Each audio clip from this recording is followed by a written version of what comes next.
प्यारे बच्चों, आज हम करने वाले हैं गणित की वर्कशीट नंबर 2, छठी क्लास की वर्कशीट नंबर 2 बच्चों। तो बच्चों देखिए, इसमें आज हम सीखेंगे कैलेंडर के बारे में। कैलेंडर से संबंधित क्वेश्चन है।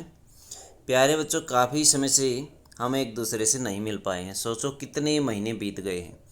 अब हम दोबारा से मिले हैं। आइए इस खूबसूरत कैलेंडर को देखें जो कि इसी महीने का है और निम्नलिखित प्रश्नों के उत्तर दें।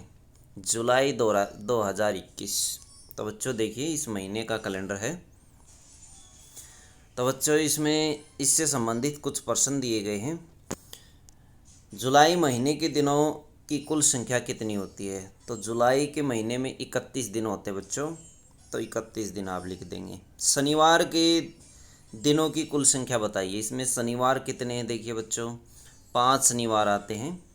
कितने शनिवार आते हैं? 5। तो 5 शनिवार आप इसमें लिख देंगे 5। तो 5 शनिवार आते हैं बच्चों, इस तरह से आप लिख सकते हैं। उसके बाद देखिए, कैलेंडर में दिखाई गई सभी सम संख्याओं को लिखें। जितनी भी सम संख्याएं हैं बच्चों, उनको मैं टिक कर देता हूँ, आप लिख लेना। जैसे जो 2 से डिवाइड नहीं होती, जो 2 से डिवाइड होती है उन्हें सम संख्याएं कहा जाता है। 2, 4, 6, 8, 10, 12, 14, 16, 18, 20, 22, 24, 24 के बाद 26, 26 के बाद 28, 30, ये सम संख्याएं हैं। और जो बच गई वो विषम संख्याएं हैं। जैसे 1 है, 3, 5, 7, 9, 11, 13, 15, 17, 19, 21, 23, 25, 27, 29 और 31, ये विषम संख्याएं बच्चों। अगले क्वेश्चन में पूछा गया विषम संख्याएं, तो इसमें विषम संख्याएं लिख सकते हैं, ऊपर वाले में सम संख्याएं। उसके बाद क्वेश्चन नंबर 5 देखिए, कैलेंडर में दिखाई गई सभी अभाज्य संख्याएं लिखिए। तो अभाज्य संख्याएं हम छाटेंगे बच्चों। अभाज्य संख्याएं वो होती हैं जो केवल एक और खुद से भाग होती हैं, किसी से भाग नहीं होती। जैसे एक कोई भी संख्या नहीं होती, न भाज्य और न ही अभाज्य। 3 से हम शुरुआत करेंगे, जैसे 2 से शुरुआत करेंगे बच्चों।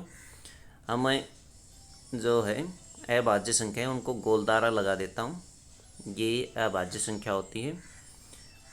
और उसके बाद बच्चों 3 भी अभाज्य संख्या होती है। 5 अभाज्य संख्या होती है। 7, उसके बाद 11, 9 अभाज्य संख्या नहीं होती, ये विषम होती है। 13 अभाज्य संख्या होती है। 15 भी नहीं होती, 17 होती है। उसके बाद 19 होती है। 19 के बाद उसके बाद 23 होती है। 25, 26, 27, 28, 29, 29 होती है बच्चों अभाज्य संख्या। 31 भी होती है। तो बच्चों ये थी अभाज्य संख्याएं, इनको आप लिख सकते हैं, ये अभाज्य संख्याएं हैं। फिर उसके बाद है क्वेश्चन नंबर 6, गीता के जन्मदिन का दिन क्या है? यदि वह 17 जुलाई को होता है तो 17 जुलाई को शनिवार आता है बच्चों। शनिवार कैलेंडर में देख सकते हैं, शनिवार होगा 17 जुलाई को। तो यहाँ आप लिख सकते हैं, कैलेंडर में देखिए 17 जुलाई को शनिवार पड़ता है। 17 को क्या पड़ता है? शनिवार।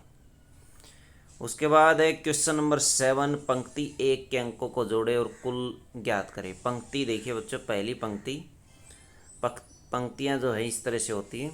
इसके अंकों का योग करिए, 1, 2 और 3, टोटल हो गए 6।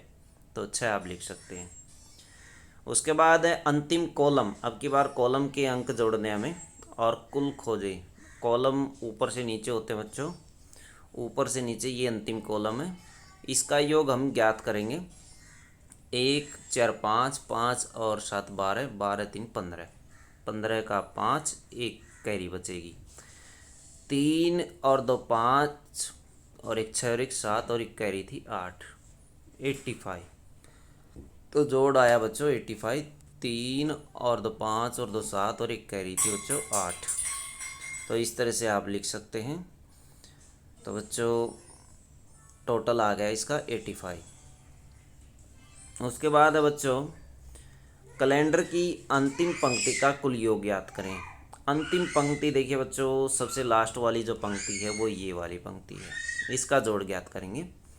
तो 1 और 9 10, 10 और 18, 18 7 25, 25 से 31, 31 और 5 36। तो बच्चों 1 और 9 10, 10 और 8 18, 18 7 25, 25 से 31 और 5 36, 3 कैरी बचेगी। 3 और 3 6, 6 और 2 8, 2 10, 2 12, 12 2 14, 2 16 और 3 16 3 19। तो बच्चों 3 और 3 6, 6 और 2 8, 2 10, 2 12, 2 14, 2 16 और 3 कैरी थी बच्चों 19, 196 टोटल हो जाएगा।